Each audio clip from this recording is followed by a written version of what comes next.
जय माता दी दोस्तों नवरात्रि का त्योहार 9 दिनों तक चलता है और इन 9 दिनों में माँ दुर्गा के अलग अलग स्वरूपों की पूजा की जाती है और नवरात्रि का पहला दिन माँ दुर्गा की शैलपुत्री स्वरूप को समर्पित होता है। तो आज हम इस वीडियो में बात करेंगे कि नवरात्रि के पहले दिन माँ शैलपुत्री की पूजा किस प्रकार से करें, उनकी पूजा में आपको किस रंग के कपड़े पहनने चाहिए और माता को क्या भोग लगाना चाहिए, पूजा में आपको किस मंत्र का जाप करना चाहिए, साथ ही इसकी संपूर्ण पूजा विधि भी बताएंगे। इसके अलावा माँ शैलपुत्री की कथा भी सुनाएंगे। लेकिन अभी तक आपने हमारे चैनल को सब्सक्राइब नहीं किया है तो जल्दी से सब्सक्राइब करके बेल आइकन दबा दें। साथ ही इस वीडियो को लाइक करें और ज्यादा से ज्यादा शेयर करें। तो आइए शुरू करते हैं दोस्तों। नवदुर्गा के 9 स्वरूपों में से प्रथम स्वरूप है देवी शैलपुत्री। माँ शैलपुत्री पर्वत राज हिमालय के घर पुत्री के रूप में उत्पन्न हुई थी, इस वजह से इनका नाम शैलपुत्री पड़ा। माँ का ये स्वरूप बेहद ही शुभ माना जाता है। इनके एक हाथ में त्रिशूल और दूसरे हाथ में कमल है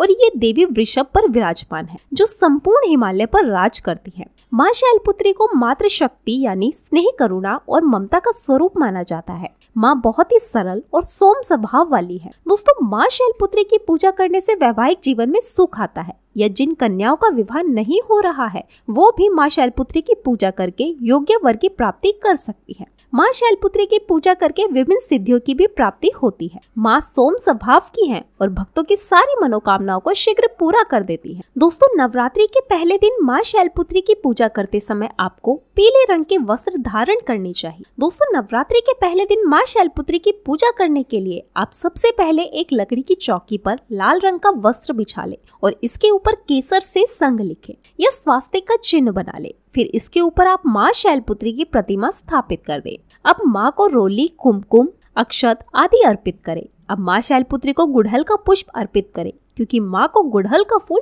बेहद प्रिय है और माँ शैलपुत्री को इस दिन घी का भोग लगाएं। तत्पश्चात माँ शैलपुत्री के मंत्र ओम शन शैलपुत्र्यै देव्याय नमः का जाप करें या इसके अलावा आप ओम एम ह्रीम क्लीम शैलपुत्राय नमः का जाप करें। ये जाप आप कम से कम 108 बार अवश्य करें। मंत्र पूर्ण होने के बाद आप माँ के चरणों में अपनी मनोकामना बोलें और माँ से प्रार्थना करें और श्रद्धा पूर्वक माँ शैलपुत्री की आरती करके पूजा को विधिवत संपन्न करें। तो चलिए अब आपको सुनाते हैं माँ शैलपुत्री की कथा। दोस्तों, पुनर्जन्म में माँ शैलपुत्री राजा दक्ष की पुत्री और भगवान शिव जी की पत्नी थी। तब इनका नाम सती था। एक बार प्रजापति दक्ष ने एक बहुत बड़ा यज्ञ किया। इसमें उन्होंने सारे देवताओं को अपना अपना यज्ञ भाग प्राप्त करने के लिए निमंत्रण दिया, लेकिन शंकर जी को उन्होंने इस यज्ञ में निमंत्रण नहीं दिया। देवी सती ने जब सुना कि उनके पिता एक अत्यंत ही विशाल यज्ञ का अनुष्ठान कर रहे हैं, तब वहां जाने के लिए उनका मन व्याकुल हो उठा। अपनी ये इच्छा उन्होंने शंकर जी को बताई।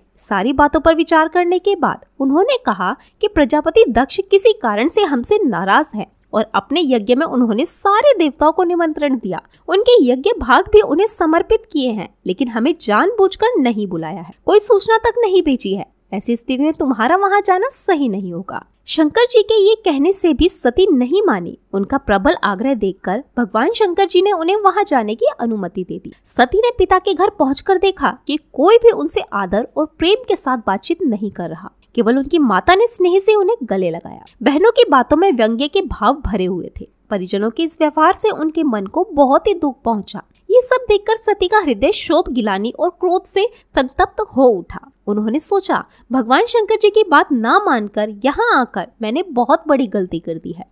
वो अपने पति भगवान शंकर के इस अपमान को सह ना सकी और उन्होंने अपने उस रूप को तत्क्षण वहीं योग अग्नि द्वारा जलाकर भस्म कर दिया। वज्रपात के समान इस दुखद घटना को सुनकर शंकर जी ने क्रोध होकर अपने गणों को भेजकर दक्ष के उस यज्ञ का पूर्ण विध्वंस करा दिया। सती ने योग अग्नि द्वारा अपने शरीर को भस्म कर अगले जन्म में शैलपुत्री राज हिमालय की पुत्री के रूप में जन्म लिया। इस पर वे शैलपुत्री के नाम से विख्यात हुई। चलिए अब हम जानते हैं नवरात्रि के पहले दिन किए जाने वाले अचूक उपाय, जिसे करके आप अपनी मनोकामना को पूरा कर सकते हैं। इसके लिए आपको एक साबुत पान का पत्ता लेना है और उसके ऊपर 27 फूलदार लौंग रख लें। अब माँ शैलपुत्री के सामने घी का दीपक जलाएं और एक सफेद आसन पर उत्तर दिशा की ओर मुख करके बैठ जाएं। इसके बाद आप ओम शैलपुत्री नमः मंत्र का 108 बार जाप करें और जाप करने के बाद सारी लौंग को कलावे से बांधकर एक माला का रूप दे दें। इसके बाद आप अपने मन की इच्छा बोलते हुए ये लौंग की माला माँ शैलपुत्री को अपने दोनों हाथों से अर्पण कर दे।